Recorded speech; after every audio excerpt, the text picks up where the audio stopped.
माननीय सभापति महोदय, मैं आज के जल संसाधन के कटाव प्रस्ताव पर बोलने के लिए खड़ा हुआ हूं।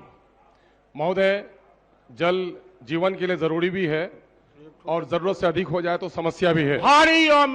जैसा कि आप जानते हैं कि बिहार में जल संसाधन ने कई बड़े काम किए हैं, हम उसके लिए मुबारकबाद देना चाहते हैं। हम जब बिहार पर नजर करते हैं तो कमला बलान को 405 करोड़, गंडक को में योजना चलाई जा रही है 18,773 करोड़ की योजना चलाई जा रही है। फल्गु नदी में जल उपलब्धता के लिए 266 करोड़ की राशि दी गई है। दक्षिण बिहार में दुर्गावती जलाशय है, इंद्रपुरी जलाशय है, बक्सर में चौसा है, डेहरी ऑनसोन में डेहरी नहर है।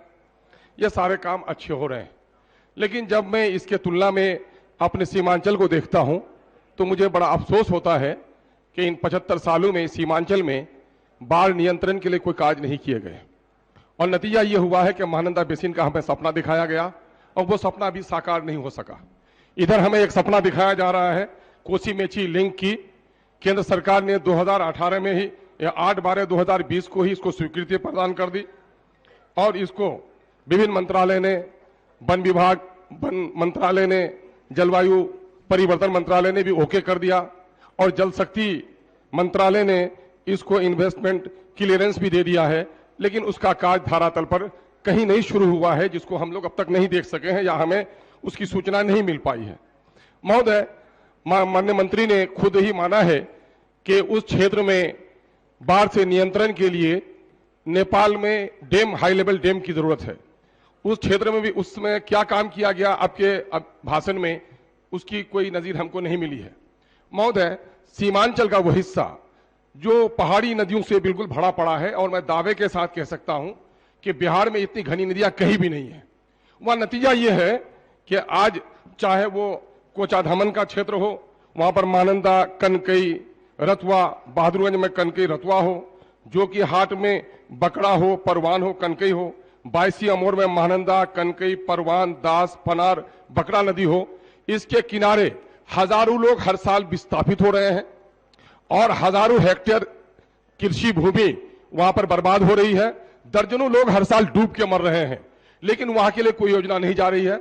अब की बार भी जो योजना मद में राशि है वो राशि 3233 करोड़ है।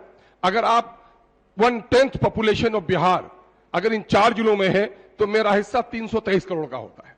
अगर 20 जिले प्रभावित हैं उसमें अगर राशि को बांट दिया जाए तो मेरा हिस्सा 646 करोड़ का होता है, लेकिन हमको वंचित रखा जा रहा है। क्या बिहार के हिस्से हम नहीं हैं?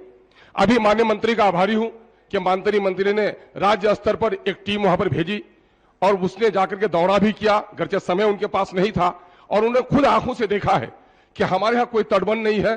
गांव में कटते हुए अभी 19 से 21 अक्टूबर के दरमियान में जो कटाव हुआ है 600 लोग विस्थापित हुए हैं। महोदय, मैंने जब माननीय मुख्यमंत्री जी से कहा कि 2000 लोग विस्थापित हैं तो माननीय मुख्यमंत्री जी को इसकी सूचना नहीं थी और उन्होंने कहा कि नहीं, जांच कराकर उन पर उनको राहत दी जाएगी। महोदय, बड़े पीड़ित हैं हम लोग।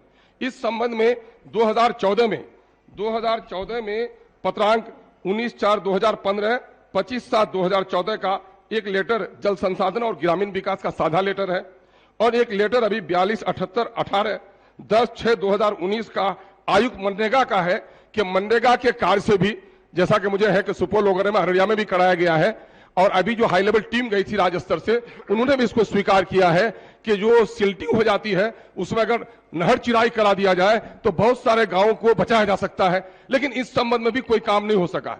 महोदय, वहां की परिस्थिति यह है कि वहां मई के महीने में ही बारिश शुरू हो जाती है और कटाव शुरू हो जाता है और अक्टूबर में जब टीम गई थी उसके सामने में कटे हुए नजारे उसने देखे हैं। तो ये लाखों की आबादी जो प्रभावित है, अब भी योजनाएं जो बनाई गई हैं तो जिम्मेदार पदाधिकारियों की तरफ से हम लोग को कहा जा रहा है कि चयन कर लीजिए योजनाएं, बताइए जिनके पास कहा जाए कि तुम्हारे 5 बच्चे हो, किसको किसको मरने के लिए तुम देना चाहते हो, चयन कर लो। किसी माता पिता के लिए मुश्किल है, ठीक हमारे लिए मुश्किल है कि मैं चयन करूं कि कौन से गांव को कटने दूं और कौन को नहीं कटने दूं। यह हमारे लिए बड़ी पीड़ा की घड़ी है। ये पूरे सीमांचल की समस्या है महोदय। अगर वक्त रहते हुए इधर तवज्जो न दी गई तो सीमांचल का बड़ा नुकसान होगा। वो नुकसान बिहार का नुकसान है। क्या बिहार का हिस्सा सीमांचल नहीं है? इसके लिए हम लोग बार बार अनुरोध कर रहे हैं और ये भी हम लोग बताना चाह रहे हैं कि मंत्रालय की तरफ से जितनी अनदेखी की जा रही है, तो क्या हमको इस बात के लिए ये किया जा रहा है, उकसाया जा रहा है? अभी देखें नंगरा टोली में धारा परिवर्तन हो गया है। अभी आपको बता दें, हमको महेशपत्ना में धारा परिवर्तन हो गया है, अभी उन्होंने टेक्निकल भी सैंक्शन इसको भी नहीं दिया है। सालगोड़ी गर्राटोली में बहादुरगंज में भी धारा परिवर्तन हो गया है, और यहां पर अभी मझोक बलिया बुरी तरह से कटा हुआ है, गौडफोर का और ताराबाड़ी का कटाव बुरी तरीके से हो रहा है महोदय। तो वो इलाका हमारा परेशान बहुत है महोदय। हम लोग जानना चाहते हैं कि क्या मंत्री महोदय उस क्षेत्र में काम कराएंगे या नहीं कराएंगे। हम लोग विनती करना चाह रहे हैं, और हम लोग सदन में आने के लायक नहीं रह जाएंगे अगर हमारे क्षेत्र में काम नहीं होगा। ये मैं कोई शहरों में अय्याशों के ऐश के लिए आप फूल की क्यारियां बना सकते हैं, आप यहां पर पार्क बना सकते हैं अमीरों के आंखों में ठंडक पहुंचाने के लिए, और सीमांचल में लोग जल के मर जाए, कट के मर जाए, कोई चिंता किसी को नहीं है। तो गोया उकसाया जा रहा है कि सीमांचल के लोग सड़कों पर आए। तो हम लोगों ने भी तय कर लिया है महोदय, अगर डूबकर मरना ही हमारा मुकद्दर है तो सड़कों पर आ जाएंगे। मेरे ऊपर टैंकर चला दीजिए और दाब कर हमें मार दीजिए, लेकिन हम सहन नहीं कर सकते हैं। इसलिए सीमांचल के लिए क्या कुछ किया जाएगा आज हम लोग माननीय मंत्री से सुनना चाहते हैं, और नहीं अगर हम लोगों को आश्वासन दिया गया तो यही पेल पर सोएंगे हुजूर, और उसके बाद फिर मत कहिएगा कि नियम विरुद्ध काम मत कीजिए। हम लोग आशा के साथ मंत्री जी से गोया समझिए कि हम लोग भीख मांग रहे हैं, सीमांचल के लोग, हमारे यहाँ कोई योजना नहीं है। इसलिए कम से कम अब की बार, पिछले बार हुआ ये कि राशि नहीं है, अगले बार आप लोगों को दी जाएगी, और अगले बार भी अभी कह रहा है कि चयन कीजिए। महोदय आपसे संरक्षण चाहते हैं, माननीय मंत्री जी ने कमला बालान वगैरह में बड़ा काम किया है। हम भी चाहते हैं कि दूसरों को तो पराठा मिला, कम से कम हमको सूखी रोटी ही मिल जाए। हमारे यहाँ खेतों को सिंचाई के लिए कोई प्रोग्राम नहीं है, लेकिन कटती हुई बस्तियों को बचाने की योजना जरूर स्वीकृत की जाए। आपने समय दिया, इसके लिए बहुत बहुत धन्यवाद। माननीय सदस्य श्री